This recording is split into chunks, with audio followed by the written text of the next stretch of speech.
என்ன சின்ன பிள்ளைத்தனமா இருக்கு ராஸ்கல். யாருக்கிட்ட வந்து விளையாட்டு காட்டிக்கிட்டு நண்பர்களே வணக்கம். நம்ம காஸ்டிங் பண்ணையில் பார்த்தீங்கன்னா ஃப்ராகு மரத்தோட வாதுக்கு மேலே அந்த பக்கம் போய் தண்ணியில் கீழே விழுந்துருச்சு. விழுந்தோன்னையுமே பார்த்தீங்கன்னா மீன் அடிச்சிருச்சு. பிரெட் லைன் பார்த்தீங்கன்னா மரத்துலேயே இருந்தது. அதனால் மீன் பாருங்கள் எப்படி மாட்டி இருக்குன்னு.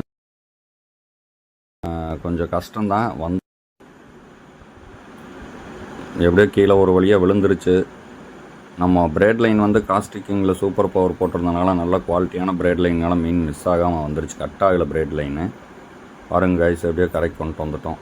ஒரு 1.5 கிலோ இருப்பான். பார்த்தீங்கன்னா நம்ம செஞ்ச ஹேண்ட்மேடு ஃப்ராகில் இன்றைக்கி மரத்துக்கு மேலே வந்து பிரெட் லைன் விழுந்து மீன் அடிச்சிருச்சு. மரத்து மேலேருந்து அப்படியே நம்ம தூக்கி வந்து நம்ம மீனை எடுத்துட்டோம். இன்றைக்கி ஒரு நல்ல ஒரு எக்ஸ்பீரியன்ஸாக இருந்தது. இந்த மாதிரி மீனை வந்து கரையேற்றினதே இல்லை. ஃபஸ்ட் டைம் வந்து இந்த மாதிரி ஏற்றியிருக்கோம்.